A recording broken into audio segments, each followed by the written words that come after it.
सबको जोहार। जय जवाहर, जय आदिवासी, जय भील प्रदेश, जय गोंडवाना।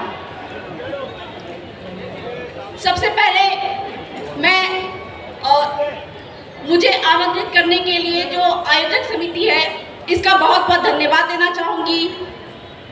साथ ही साथ मैं एक बात कहना चाहूँगी कि हम लोग मंचों पर अपने आदिवासियों के साथ होने वाले अत्याचारों के बारे में काफ़ी बात करते आए हैं, लेकिन उन अत्याचारों और जो साजिशें हमको ख़त्म करने की हो रही है उसका सॉल्यूशन, उसका किस तरह से हमारा उससे बचाव हो सके, हम उसके तरीकों की बात ही नहीं करते हैं। दूसरी बात है कि हम बोलते हैं जल जंगल जमीन हमारा है, ये नारा हम दिया करते हैं, लेकिन ये जल जंगल जमीन हमारा कैसे है इसके बारे में जब किसी से पूछा जाए तो वो मुंह बंद कर लेते हैं।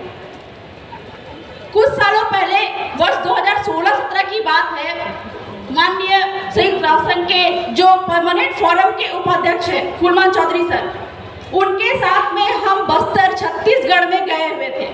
मतलब उनका ये आगमन पहली बार नहीं है, उनको लेकर हम बस्तर के छत्तीसगढ़ में गए हुए थे, जहाँ पे जो गोंड आदिवासी है उनकी महिलाओं के साथ में, बच्चियों के साथ में जो फोर्स है वो रेप करती थी और साथ ही साथ में नक्सलवादी बनाकर बच्चों को, छोटे छोटे बच्चों को मार दिया जाता था।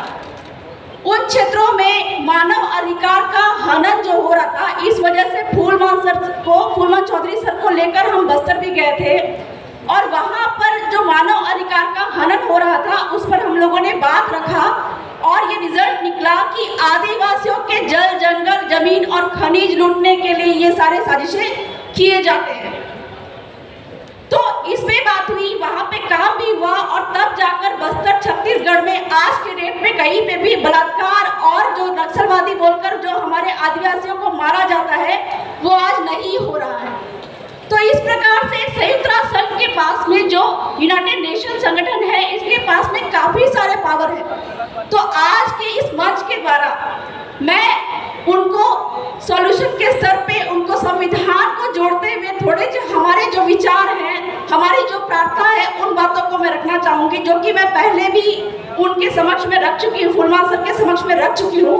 2 बार इंटरनेशनल कॉन्फ्रेंस में भी हम गए हैं साथ में, एक बार थाईलैंड और एक बार नेपाल। लेकिन आज इस मंच में हम चाहते थे कि फूलमान चौधरी सर भी रहे ताकि इस बात को दोबारा मैं दोहरा सकूं।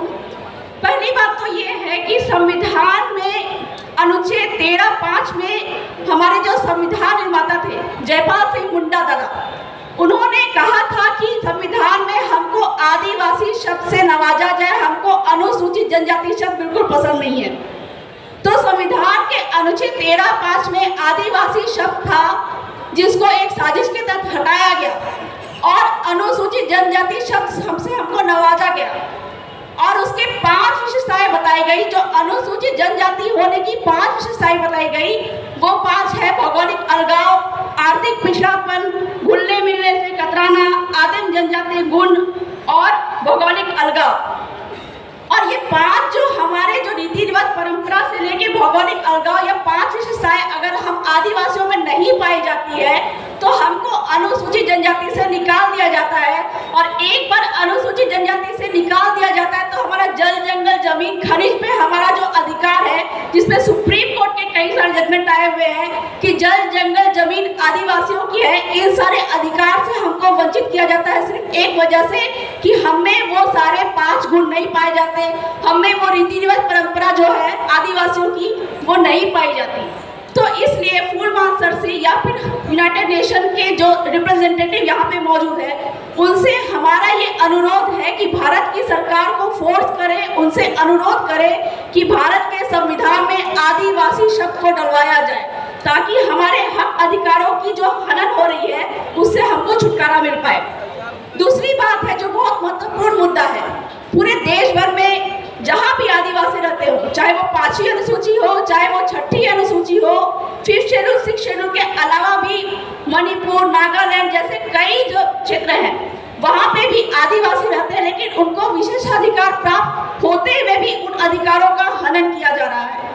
तो इसके प्रॉब्लम का सॉल्यूशन जो कि यूनाइटेड नेशन के पास में है और उससे रिलेटेड मिलता जुलता जो अधिकार है भारत की सरकार जो है यूनाइटेड नेशन की बातों को इनकार करती है। क्यों इनकार करती है? क्योंकि भारत के संविधान में ऑलरेडी आदिवासियों को अधिकार प्राप्त है, इसलिए आप फोर्स नहीं कर सकते हमको कि ILO कन्वेंशन 169 को लागू करें। तो ये ILO कन्वेंशन 169 है क्या?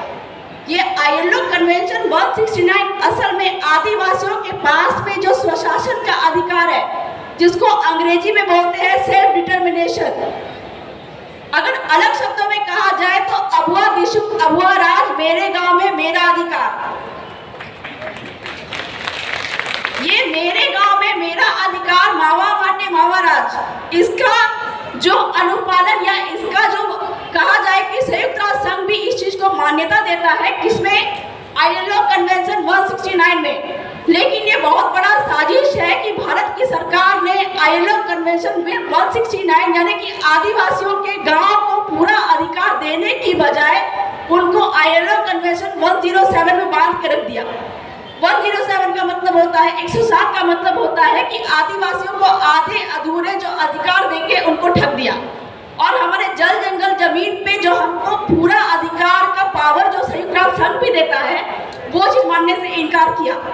तो संयुक्त राष्ट्र संघ से हमारा ये अनुरोध है कि भारत की सरकार को बताए कि भारत के संविधान के अनुच्छेद 244(1) यानी कि 5वीं अनुसूची और 6ठी अनुसूची, और जो मणिपुर नागालैंड में जो एक आर्टिकल है 371 और 372, ये दोनों के तहत आदिवासियों को संविधान में पूर्ण स्वशासन का यानी कि मेरा गांव मेरा अधिकार यानी कि मेरे देश में मेरा राज, मेरे गांव में मेरा राज का पूर्ण अधिकार प्राप्त है। जल जंगल जमीन और खनिज पे पूर्ण अधिकार प्राप्त है। तो इस प्रकार से संयुक्त राष्ट्र के जो रिप्रेजेंटेटिव यहाँ पे मौजूद है, इनसे मैं अनुरोध करूंगी कि आदिवासियों के प्रॉब्लम के सॉल्यूशन के लिए जो आदिवासियों के गांवों में उनका राज वाला जो स्वशासन व्यवस्था है यानी कि ILO कन्वेंशन 169 है, इसको लागू करने के लिए भारत की सरकार को बाध्य करें, उनसे अनुरोध करें, ताकि हम आदिवासी जो रोज के रोज अपने ही घर पे बेघर होते जा रहे हैं, उससे हमको छुटकारा मिल सके।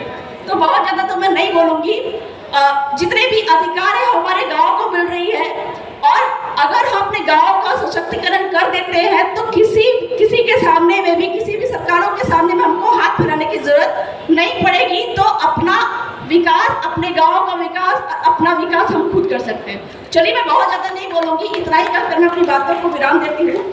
धन्यवाद। जोहार।